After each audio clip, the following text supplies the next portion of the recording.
Just because you're physically virgin, that doesn't mean that you're emotionally or psychologically a virgin. So Speak on that. yeah, okay. You've never been. I mean, let's be fair. That's the problem. I guess that's the problem. Let's be straight up here. Okay. Okay.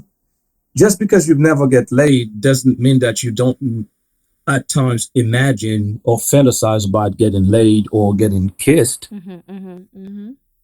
That's true. So physically, yeah, you're a virgin, but psychologically, you've been to many places. Let's be honest.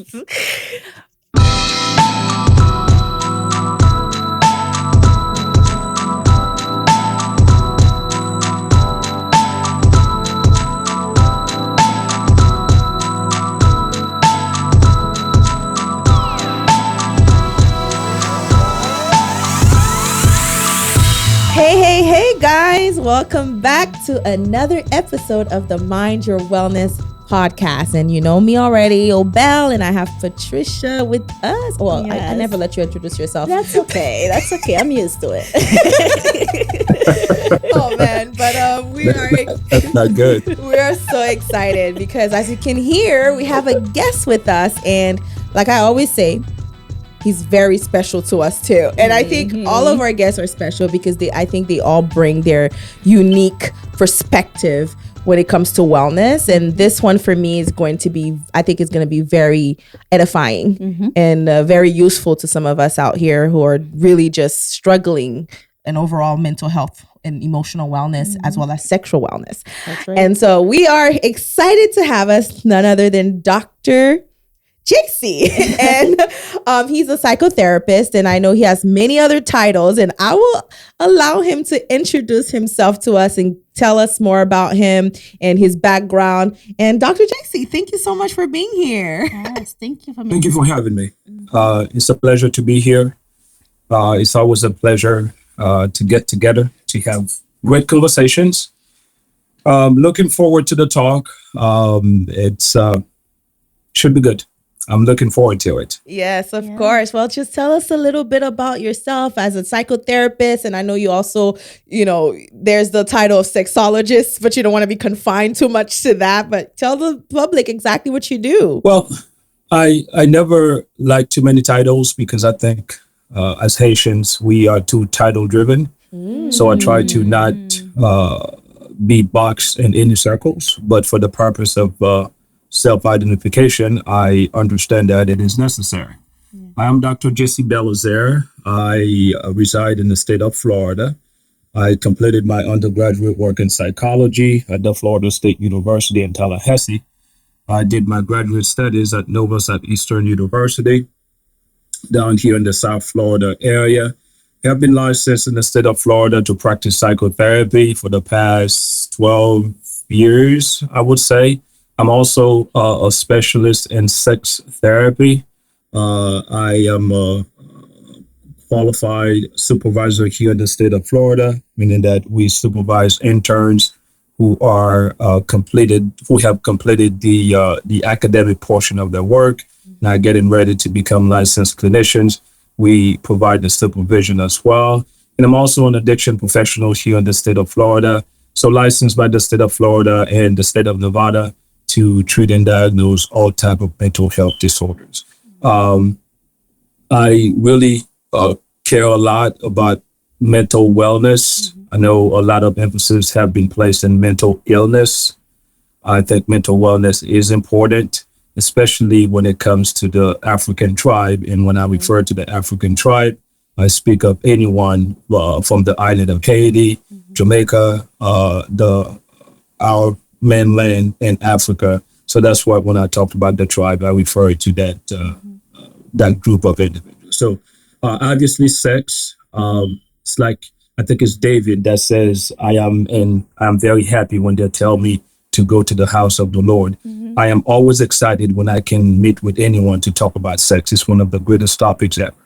Wow, Awesome. impressive. So impressive. And I love that it's not like we were just going to be boxed into that sex conversation. I love that we're gonna be able to explore, the different aspect of mental wellness.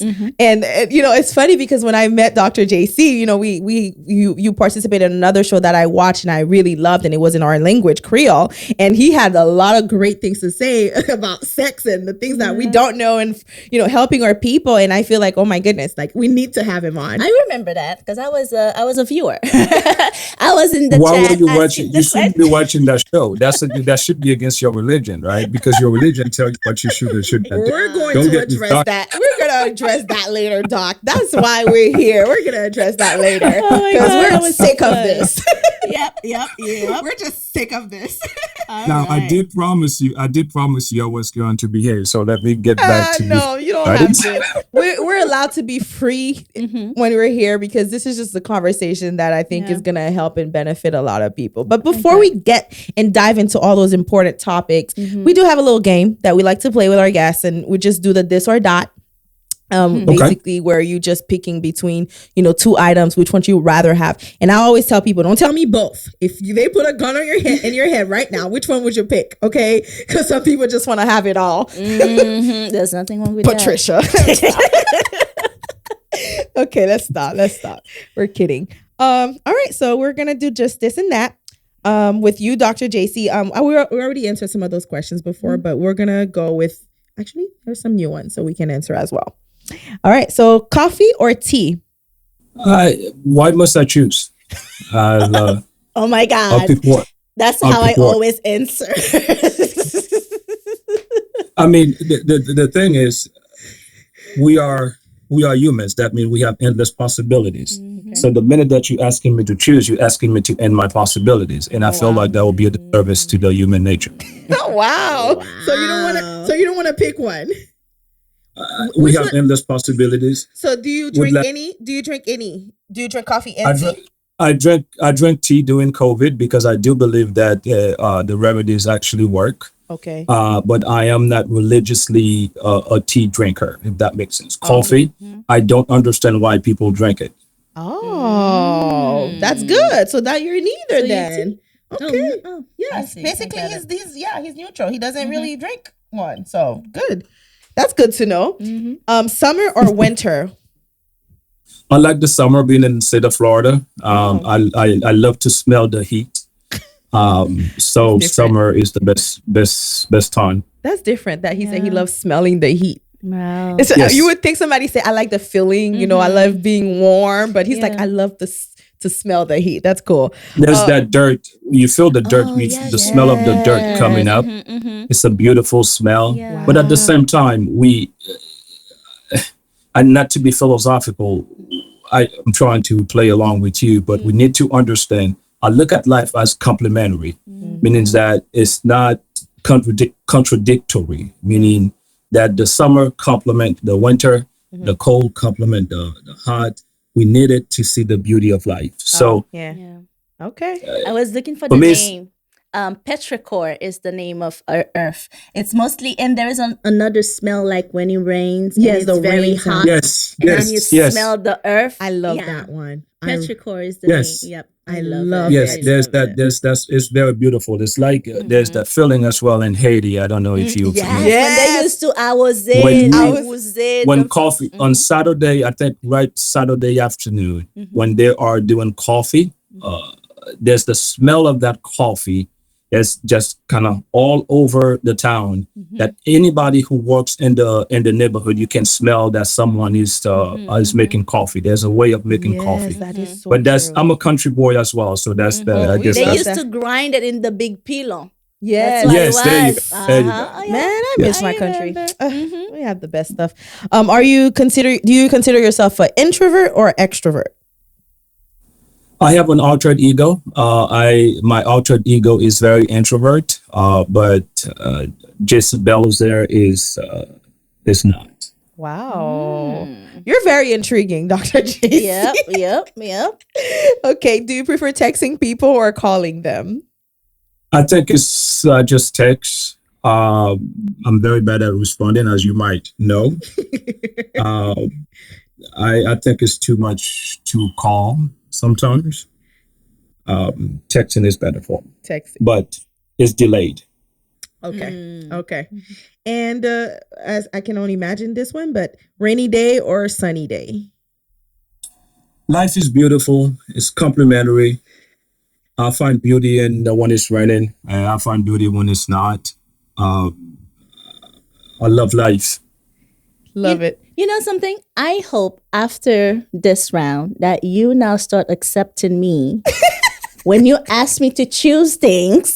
And then I'm like, you know what? Let's think about it for a second. Because that's how I always answer her questions. Just like, no, if they put a gun to your head right now, you have to pick one thing. I'm like, I mean, no. it's just a game, and I think I'm the same way. So don't take me too seriously, Dr. JC, because this is just No, a no, game. I'm not. No, I do not psychoanalyze everywhere I go. Yeah. That's not the.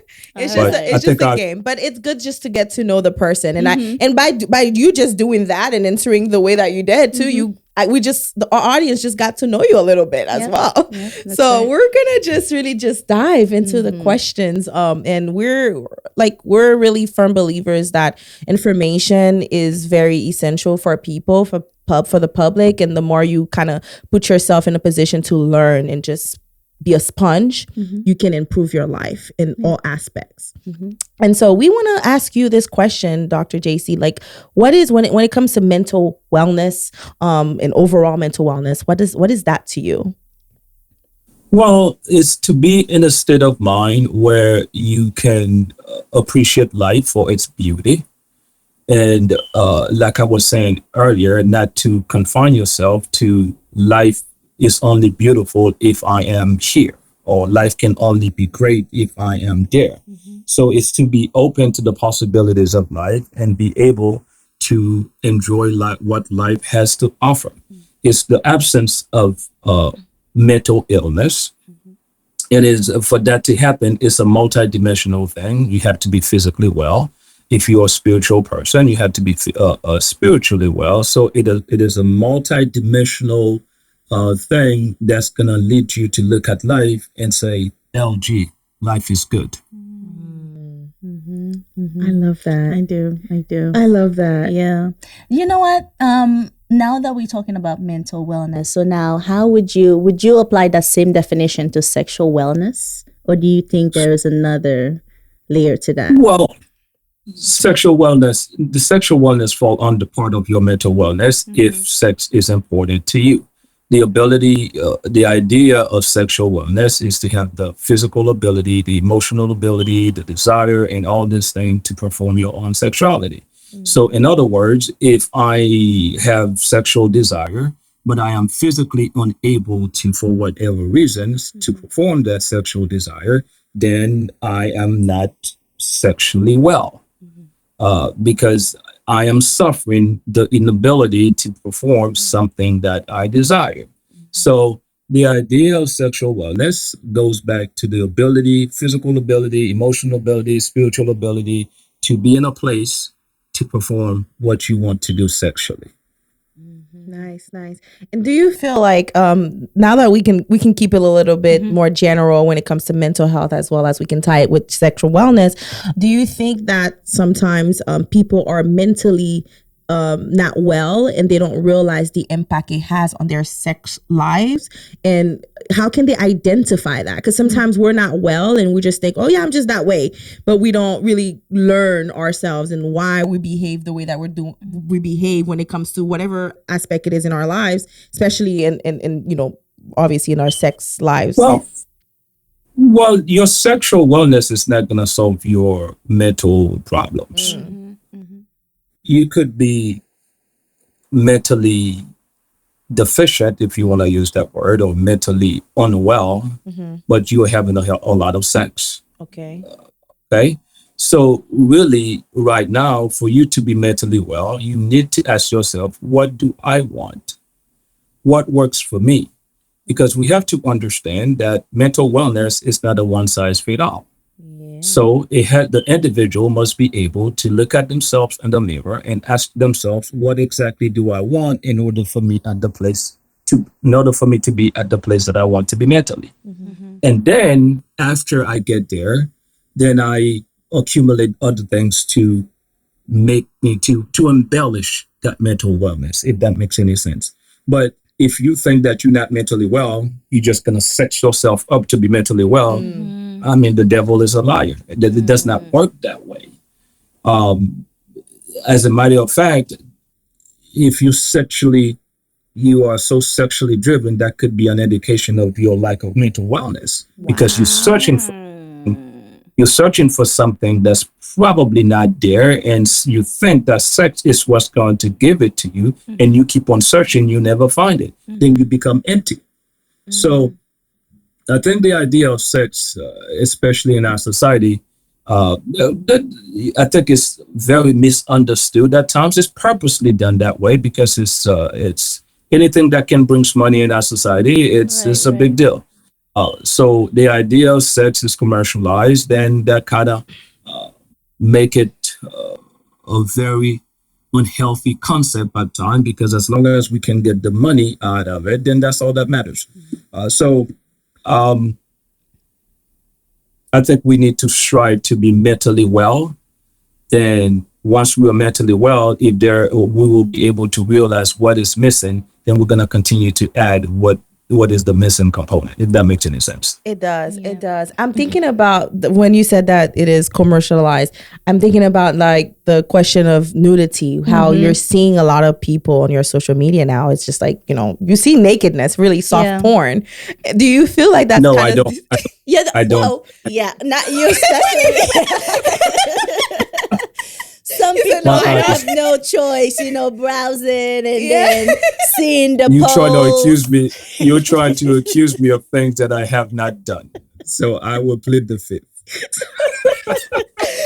Pleading not the fifth. necessarily you, but sometimes I realize like, I'm messing with you, of course. I Don't- know. we know, but when we're scrolling on social media nowadays, it's all you yes. see. That's like, you try to control your algorithm, but at some point you're going to see a naked girl or a guy with their chest open or people making out without, like you asking to see that. And they're married couple, and that's another thing too.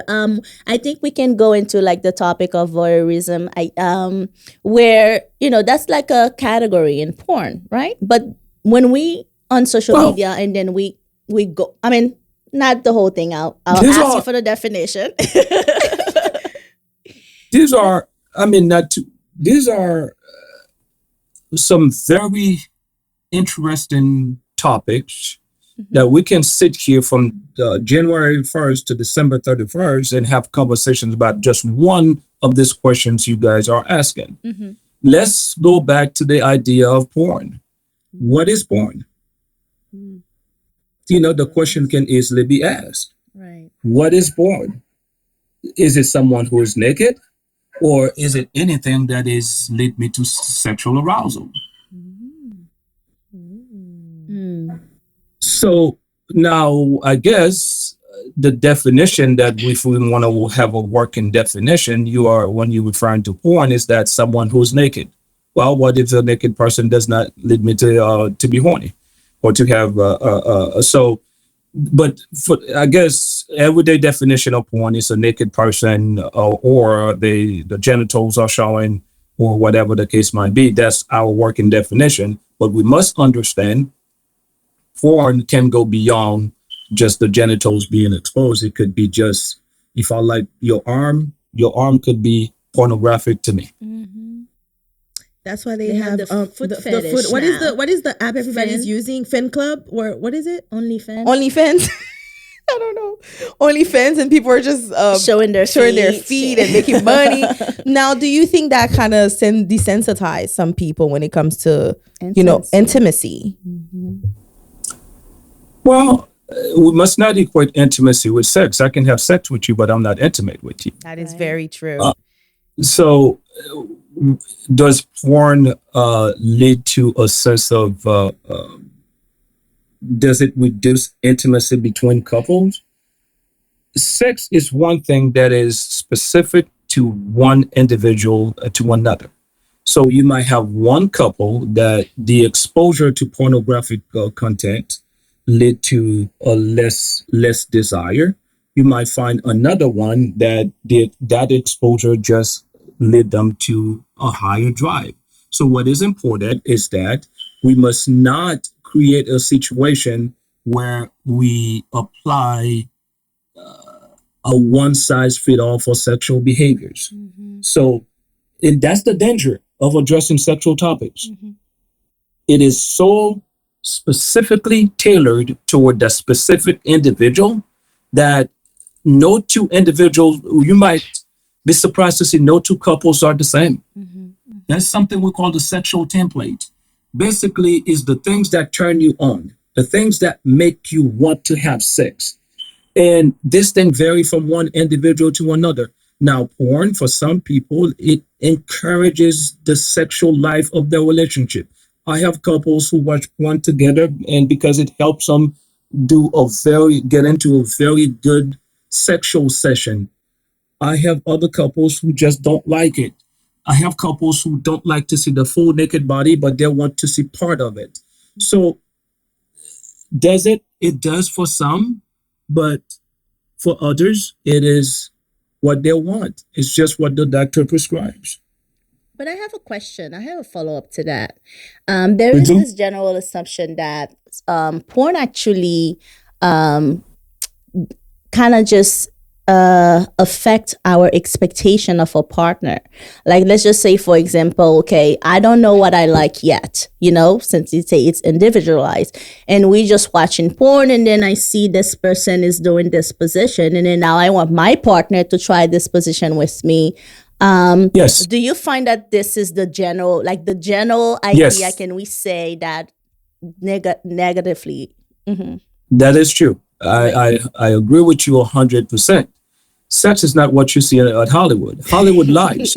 We need to understand that. Right. Hollywood make it look like a guy just penetrate a female, then he's gone like an hour or 2 hours. That's just a lie. Yeah. No guy can penetrate you. And if I guarantee you, and you could do the experiment if you don't believe me. Well, I'm just getting started. That's good. I do not want you to take my words, actually. I would like for you to do the experiment. Get a guy, get him to penetrate you, and then let him go nonstop. I guarantee you he's going to ejaculate within 5 minutes. But Hollywood is showing you that the guy actually penetrate nonstop for 2 hours. That's just what they do to make things sell. And now you get a partner. You expect this guy to do 2 hours because you saw that on television. Then that kind of destroy the health of your relationship. So I agree with you 100% that yes, it does complicate things, but at the same time, we understand that things that we see on television are not necessarily real. Wow. I love that. So in other words, we shouldn't be watching porn. I'm just kidding. Well, I don't want to just make things black and white. The beautiful part about my profession, I never tell folks what to do. Yeah. I love that. I always encourage folks to do what is best for them. So long that they can discover what is best for them. If it's not against your religious beliefs, if it's not against the practice of the society in which you live, or which will make it illegal, then it is up to you. Your sex is between you and the person that you have sex with. It's not nobody else. And your God, of course, if you have one. Yes. Now, as a psychotherapist, I want to go, since we're talking about expectation, I want to go in people who have been sexually abused and now in a relationship. So some of the things that a symptom of that is that some people get numb in certain places and some people just don't like certain type of foreplay and things like that. So have you ever had clients like this, and what do you recommend? How should approach their sex life to create that intimacy and make it pleasurable for both parties?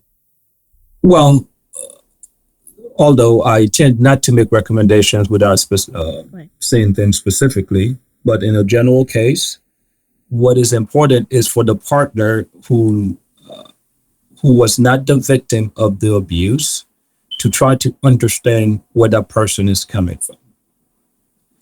I really encourage this couple to go to therapy. I know Haitians don't believe in that. I encourage the couples to go to therapy and allow the person who was subjected to the to the abuse to tell them how she feels. I'm assuming that the female was that, although the male can be the victim as well. Right. Let everyone know how you feel and let everyone know what exactly it will take for you to start feeling better. Listen to the partner who was the victim. If you touch her or if you touch him a specific place and she said, don't touch me, listen, don't force yourself on that person. If you do, you run the risk of trying to for that person to relive that moment, and that's going to actually backfire. So my best advice or best recommendation is for this couple to really seek the therapeutic help of someone who is skilled enough to address the trauma that person was subjected to. Wow, that is really good. I think that's very important when it comes to like, what if the couple, sometimes, the person that's been sexually abused probably want to go see a therapist, but their partner probably doesn't. Because I think, maybe it is, and you can correct me if I'm wrong, it would benefit for both partners to seek therapy together. Right. Well, what you want to do if that person is, so the victim is not ready or the other person is not ready. Is that what you're asking? Yes, the other person is not wanting to, or the victim is not ready, but then they still want to explore that, but it's still like they're not ready maybe to address it together in therapy. Well, then individual therapy will be the best start. This person will have individual therapy, or vice versa. What if the partner doesn't want to do the therapy, but then the other person, it's not the the partner has a question to ask himself or herself. The partner who was not the victim yet is objecting to the therapeutic assistance. There's a question you have to ask. Is it worth it for me to live a sexless life? Or is it better for me to seek a solution for the problem that we have as a couple, and eventually I can enjoy the sex that I was created to enjoy? And I said I was created to enjoy because sex is a divine blessing that I think we should not take for granted. And I specifically use those words, divine blessing, because I want to come right down the religious alley to understand that the church has been an impediment in our ability to enjoy our sexual pleasure. So that's a different topic. Yeah, this actually brings me to the next question, because religiously we are so confined when it comes to sexual conversation, conservative. And so I want to know, like, as a Christian who's probably watching us and that wants to kind of bring some excitement in their bedroom, like, what is the the limit? Is there somewhat of a limit where some people say they want to use sex toys and some others don't feel like comfortable doing that? Like, is there somewhat of a disadvantage when it comes to using items for your? Well, here's what I'll do. I will not pretend to be a religious leader or a religious mind. But what I do have is the ability to read. And that was a problem. They should have killed me the minute that I learned how to read. But they didn't do it, so they made a mistake. What I do understand, Christianity, most Haitians or folks who are watching, they're either Christians or they are voodooists. Obviously, there's a small percentage of Haitians who are Muslims as well. It is not Jesse Belizaire's position to tell you what is allowed, what's not allowed.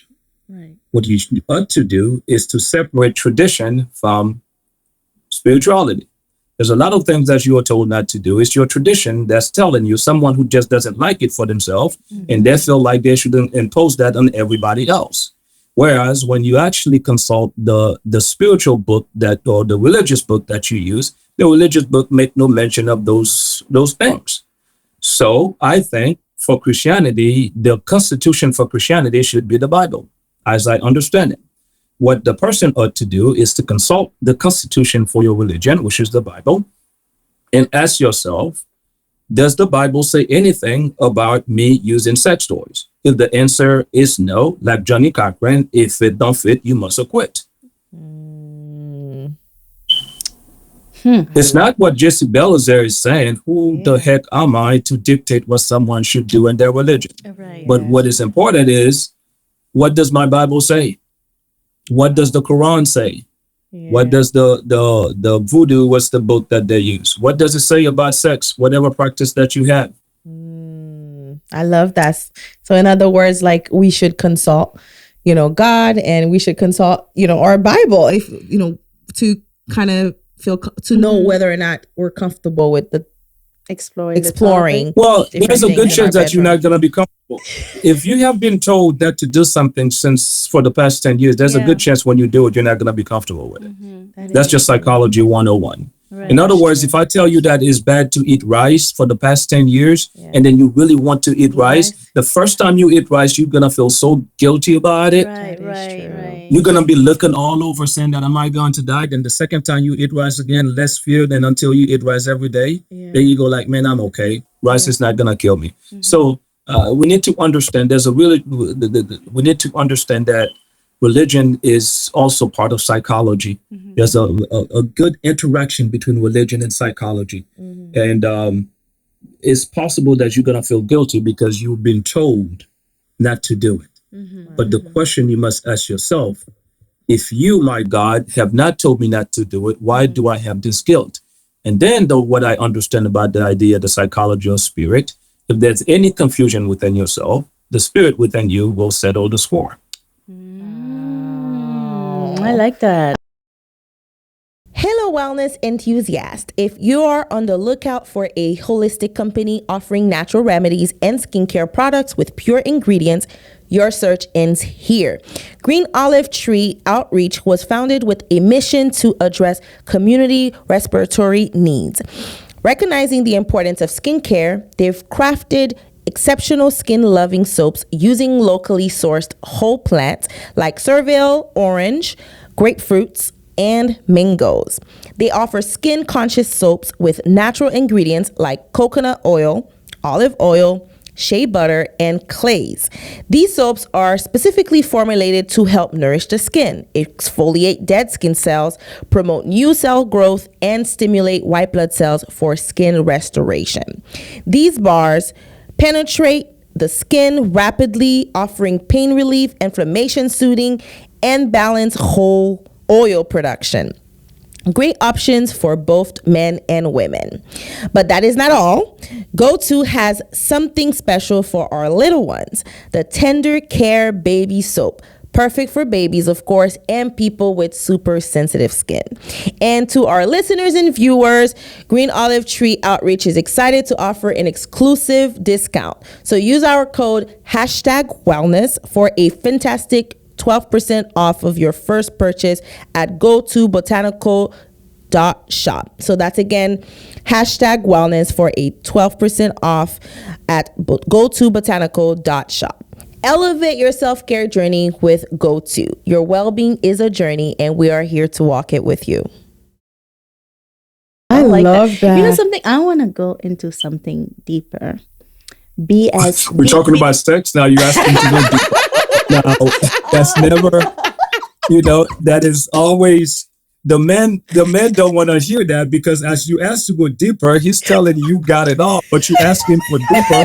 He said, that's all I got. Now, all of a sudden, he feels insulted that he's not good enough. So be careful. Be careful when you ask to go deeper, because there's a possibility that's all he got. Well, thank you, Dr. JC. But Come on. I can't even put my question out. Okay. I'm like, you go ask your question. I'm sorry. I should not. I wanted to talk about BDSM, okay? Because if we're talking about, sexual wellness, it's like something, we're probably thinking like something pleasurable, and talking about the Bible, what's acceptable with our spirit and all of these things. What about, do you think that most people who practice, like who likes to have a little bit of pain during their sexual activity, or want to try things like controlling or role play or anything like that, do you think that's something that stems from trauma? And And then my second thing is, is that somebody's sexual preference, how do you introduce that to your partner as a Christian? Well, whatever your sexual preference is, if it is not your partner's sexual preference, Houston, we got a problem. Mm. And that could be simple missionary style. So that goes for anything you practice sexually. I'm hoping that your sexual practice is consistent with your partner's sexual practice. Because if it is not, the partner will continue to think of someone who can give me what I want, what I desire. So it goes for any sexual practice. If you like to kiss, your partner does not like to kiss, for instance. Do you think all of a sudden that partner will just stop liking to kiss? They're just going to suffer not kissing the guy for the past whatever years. The second part of the question, does it stem from trauma? Oh, yes, that's true. It is not. I don't want to put a one size on everything, one size fit all jacket. There are folks who like pain because they understand this. They appreciate the submissive nature of the relationship, and they have no history of trauma. As long as it's the Bible who says that if two or three get together in my name, that I will be in your midst. Now, a lot of Christians misunderstand the psychology. It's not get together physically, it's get together spiritually. That means we need to be on the same page. So it's the same thing for sex. As long as two individuals, two grown up, get together in same philosophy, then sexual practice is fair as long as it does not go against, like I said, the society in which you live, meaning that the legality of the society that you live. And if three people get together, same accord, same sexual philosophies, it might be contradictory to what I practice personally, but it's none of my business. Right. Wow. Okay. I don't think that's what You Bible thought was I going. couldn't link religion. You thought I couldn't link religion to this. This is very spiritual. I know. I don't think that's what the Bible meant. Like two or three getting together. No. The Bible, that's what I said. Yeah, the Bible meant that in a spiritual nature. Yes. Meaning that's that true. you could have 50 people get in a room. If they're not in the same spiritual page, That's you true. can pray you can pray all day. He's not in your midst. Right. But if we are connected spiritually, Yes. we are together. So I use the same analogy saying sexually, if two people are connected Yes, that's true. Yeah. That makes sense. on whatever sexual practice that they want to practice, then that's their problem. That's their business. That's none of mine. I'm not linking saying that that's what the Bible means. It's just the analogy to show you how to equate the two philosophies. Yeah, that's true. Well, what about people who are studying with a blank canvas? Because we don't always know, if we match sexually. Let's just say a couple who waited Virginity. to We have, gotta get to that talk. who waited to have sex after they get married. Like, I know you have the physical attraction, like we love each other, but you don't know if we match sexually. Like if you like it tough and I have, I like it, a lot of foreplay and things. So, but you have to have that conversation. So what if you find out that I like this and he like that? So just because I think the concept of virginity, just because you're physically virgin, that doesn't mean that you're emotionally or psychologically a virgin. So you've never been. I mean, let's be fair. That's the problem. I guess that's the problem. Let's be straight up here. Okay. Just because you've never get laid doesn't mean that you don't at times imagine or fantasize about getting laid or getting kissed. That's true. So physically, you're a virgin, but psychologically, you've been to many places. Let's be honest. I never thought of it that way. but I mean, it's true. It is. I mean, I don't want to sit here and give you a bunch of psychological masturbation. That's not what this is about. But what it is about is to give you concept that is everyday, that is practical in everyday life. You're not gonna sit here and you don't have. I'm not talking about you per se, but those watching, you're not gonna sit here telling me that, oh, you don't think of sex just because you've never had sex, or maybe if you've never thought of sex or you've never fantasized anything, maybe you really need to see somebody because this is a gift that we were born with. We need to know what happened to your gift. If you sit and you're telling me that all you think about is how great is thy God, let's be real. Now let's go a little bit deeper. Oh my God, Obel. We cannot use the word deeper. Yes, that is very sexist. I'm telling you, when you use that word. I'm sorry. Okay, let's just go in a more profound. Isn't that the synonym? Next. Okay.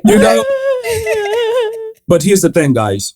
I don't do anything that I cannot enjoy, whatever it is. Yeah. I don't talk. I would not, even folks who pay me to speak, I tell them I don't have time to speak to you if I'm not going to enjoy it. Oh, wow. So this whole interaction, I want it to be beneficial to me in the sense that I can enjoy this. If it's not, then it's not for me. So I really hope the same philosophies apply to you guys. You understand the idea of enjoying life as we go. Yes, of course. Yes. And so now let's speak in terms of married couples, and there's this misconception that we're going to get into the orgasm aspect of things here, where women doesn't always, or if they're not getting penetration or orgasm through penetration, then it's like something is wrong with them or something is not working, physically. What can you tell us more about that concept? And is it true or There are some females who are not orgasmic. If there's a medical problem that lead for you to not be orgasmic, then you need to check with your PCP. So we're not going to be talking to that population. Okay. I mean, in that there is it's a true thing that there are times that someone might not be orgasmic. We must also realize that most people fake on orgasm. A lot of times they don't have an orgasm. They want the guy to feel good and they say they have one. Let's be real. Okay? Because most guys don't know how to give you an orgasm. Sometimes they're not patient enough. Sometimes they don't know how to find it. And there are times that they don't care. So the notion of having an orgasm, sex can be, so there are two ways sex are practiced. It could be prostitution or within love. That's basically what it is. You could have a husband, but it's a prostitute. Sex is more like prostitution, meaning that prostitution is I get what I want, get the hell out of your face. That's prostitution. I mean, I'm speaking by research, not by experience, of course. So that's prostitution. You give them $10 and then they give you a blowjob or whatever the case might be, they're gone. But when you are practicing sex with someone that you love, what you want to make sure is that you give that person what she wants and she gives you what you want. It's that exchange. That's what I say is two ways is practice. So the notion of an orgasm, there must be communication during the sexual encounter, meaning that when the female is feeling it, she needs to let the guy know, hey, I like the way you are touching me. Stay there, don't move. Men can be pretty hard-headed and can be idiots at times, that when they tell you to stay there, you have a tendency to keep going. The men must listen. When you are told to stay there, don't move, then just stay there. Don't move. And then if you listen, then most likely you will get her an orgasm. The philosophy has always been, she comes first, you come next. That's, if you practice this, you have a place to stay. If not, you might sleep in the garage. So just to be a little bit more specific now, do you think that a female can have an orgasm another way and they don't necessarily have it through penetration, and that's still okay as long as they get the orgasm? Yeah, of course. Okay. Of course. That's what I wanted to put out for some people who might want to know about this, because I know a lot of female talks about this and they're like, yes. There are people who go to movie theaters and have an orgasm right there without being, stimulated by a guy or anybody else. I have a patient who went to a club dancing and she had an orgasm and she started screaming right in the middle of the club. So you can, the females know how to work their muscles to get to where they need to be. Now, what is the specific way? I mean, I know it doesn't apply to everybody. Is that a how-to manual that we're going into? Yes. Okay. We need the map. We need some directions. That's gonna be the next episode. That's gonna stay tuned. Oh no! I'm just. Our people Go ahead, need it now. Because you know something, sex education is now popular, but it wasn't always a thing. Like, and even when they do sex education, like in school and things, and they're not talking about how you're gonna attend pleasure or where to touch or what's going on. Stay away from it. Stay away. You can get pregnant. You can get STDs and all of these things. So everything else you have to learn with your partner or keep exploring to know what works and things like that. But there are things that are general. There are places in the woman's body or men's body as well that just can get you there faster. Right? Must be. There are. That's an assumption. Because how do I do this without giving any examples? All right, let's just give examples. We're already here. Let's say that you are more stimulated when your nipples are being touched. That doesn't necessarily mean that's the same for her. Now, we have general assumptions. Do you see what I'm saying? It's like you go into a place, you have where the city is, but you need the actual address. You know how to get to the city. So some females don't like their nipples to be stimulated. Then they have, and you have other females who like it to be stimulated in a harder fashion and a softer fashion. There are other ones that want the hair to be smelled. So we have general ideas, but what is important, I've always encouraged folks, you have to become a student of your sexual partner. A student simply means that you have to be willing to learn the spots. Right. And once you learn the spots, the sky is the limit. You can, somebody's words, you could be at a distance and the person who knows you, there's a certain sound that they can make and they know they will just get you right where you need to be. As a matter of fact, that's a spiritual, let me give you the spiritual concept for this as well. Many of the Jews argue that there's a special name for God, that it is not known. It's a very special name. Whenever you call God by that name, that's a direct connection to him. You get to him. So sexually, once your partner becomes a student of you, there's something that he or she knows about you that's a direct connection to you getting hard or getting horny or getting sexually stimulated. I guess that's the clinical or whatever term that we're supposed to be using. But we're talking to everyone. We're not talking to an academic setting here. So there's something that your partner will know about you. He will simply make a sound, and that sound will get you where he needs you to be.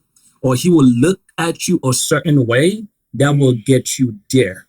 There's a place that he will touch you. Whereas when you have a new partner, that partner will have to do more work to kind of figure it out. Right. That's why marriage is so beautiful. It is. Because you have a lifetime to discover each other, and then you get to that point where you know each other. Exactly. Right. And speaking of marriage, I want to talk about soul ties here, because we don't often talk about, I'm glad that you understand the spirituality aspect of things, where people don't understand, okay, when you sleep with, if you have multiple partners or if you've slept with multiple partners, is there a part of you that is connected to them? And how can you, I would say, process that into a new relationship or within your marriage, if you have a husband and you were already sexually active prior to that, to him or to her, what are the impacts and how can you maneuver or heal from that? Well, and is there danger as well in the multiple? I think this is more of a spiritual question, as you made a reference to. So I will not be speaking of this from a scientific or research base. I can talk about personal, understanding, if that makes any sense, and my understanding of religion as well. I do believe in what we call STDs, spiritually transmitted disease. Now, the voodooists even argue that when you sleep with someone, or even if you fantasize someone, I'm saying that's what the voodooists argue, if you fantasize someone, the spirit of that person whom you are fantasizing also make peace with your own spirit and soul. Oh my God. That's the philosophy, that's the voodoo philosophy for what it is. Now, Christians also embrace the idea that you sleep with someone, you sleep with their spirit. I do believe that we are more than the physical. So if the spirit is a spirit that is contradictory to your own spirit, then that could lead to some conflict. So now, as I understand spirit as well, if you get to a point where what is in you is greater than what is in that other spirit, you can also eventually, because there's no condemnation for those who are in Christ, that's the Christian philosophy, then it is also my understanding, you could pray or intercede to break generational curse or any spiritual encounters that you have had over the years. So that's a mixture between the psychology and the spiritual thing that European psychology does not understand or does not really validate. That's more African psychology, if that makes any sense. So to answer your question, yes, I do believe that your spirit can sleep with somebody else's spirit. And if that spirit get to a point where it creates any conflict, then this is a time for you to consult your higher power and make sure that what is in you is really greater than what was brought within you. Does that make sense? God, this is so insightful and heavy. Spiritually transmitted disease. Spiritual transmitted disease. Yeah. Wow. I'm gonna just sit with this. Yeah. I have to process this. Well, in healing from that. And now I can understand. You know what? Everything that you just mentioned helped me understand the Bible better. Yeah. Actually. Because I feel like when we talk about, not fantasizing about other partners, because it's like a sin, because if you're thinking about somebody else, when the Bible said if you covet, like if you look at somebody, then you already commit a sin. Like now it makes a lot of sense, because if I'm looking at another man and I'm thinking of things, but I'm like, oh yeah, I'm faithful to my partner. God says that you're not faithful. Like you've been looking around, and I think that's why social media can be dangerous. There you go. My goodness. The people you follow, the people on your page, like, the people you liking and commenting on, like you're not doing anything, but hey, you're commenting on somebody's booty. Let's get the Bible. I agree. And I think it's a concept that I don't understand. Every time I look at social media, the person want to get some clicks. All they do is turn around and shoot their butt. I don't understand it. The pictures, what the hell do you have to take pictures of your butt? Who cares? I don't care.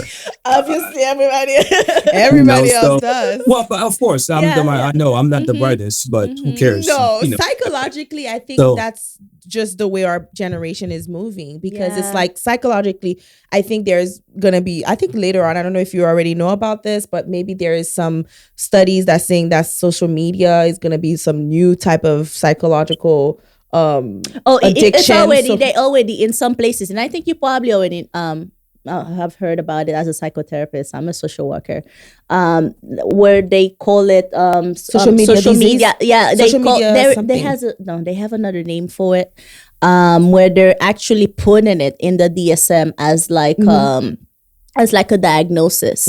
When somebody can get off social media and then it's just impacting your life, it's almost like an addiction. Social media becomes an addiction and everything, and they're considering it as a It's thing. social media disorder. Yeah, I mean, I can see that. It brings money. I can understand this. The society is driven by money. I love capitalism. I think that's the only good thing in America. Yeah. No, there's some other good things in America, but the capitalism is one of the better things in America. So I'm not gonna go against capitalism, but at the same time, I think there are plenty of ways to make money without selling my soul. That's just me. Oh my God. That's great. Such a beautiful conversation. This was a great conversation. I feel like we just unpacked so much, but in just a condensed time. And I'm so grateful for this conversation, Dr. JC. This was really good. Before we end, we like to always ask one word that you can and generally describe, that you can think of when it comes to sexual wellness or mental wellness. Well, I've always, since we are in the spiritual mindset, I was on the radio, every time I talk on the radio, I always tell them, or in the church as well, sex is like the Holy Spirit in the church. When the sexual life of a relationship is well, we can overcome a lot of big problems. The same thing when you have the Holy Spirit in the church, you overcome a lot of big problems. When there is no Holy Spirit in the church, all small disagreements is a big deal. No one can handle that. The same thing when there's not good sexual wellness in a couples, in a relationship, small disagreement get blown out of proportion. It becomes a big deal. Same thing in sports. If we are winning, we can go through a lot, like Kobe and Shaq type of thing. We're winning. But when we are losing, you look at me the wrong way, I want to fight you. So I want everyone to understand that the importance of sexual well-being in a household, in a relationship. Take care of the person that you have. Get laid, listen to the person, and do the best that you can. That's good. Mine is a divine. I want to. Okay, we don't have time to unpack that, but I like that. Yeah, my word is divine. Intention. I love that. Mine is get laid. And that's what we hitting with today. Thank you so much, Dr. JC, for being here. Just tell the people where they can find you, what projects you have going on so that they can follow you. I know this will, come out the following year, but, for everybody who's listening to us, just let us. Just check our website, jessybelizaire.com, belizairePsychological.com. That's probably more of the, Jessie Belizaire was the writing component, but belizairePsychological.com is where you could find all the information about what we do. So I'm going to leave you with the words of Victor Hugo: change your opinion, keep your principle, change your leaves, but keep your roots where it is planted. Oh, that's awesome. Well, on that note, we, guys, you heard it all. Thank you for your support. And I'm going to remind you to mind your wellness. Because it's your business. Thank you, Dr. Jessie. Thank you, Dr. Thank you. Jessie. Take care, guys. Thank you. Bye, guys.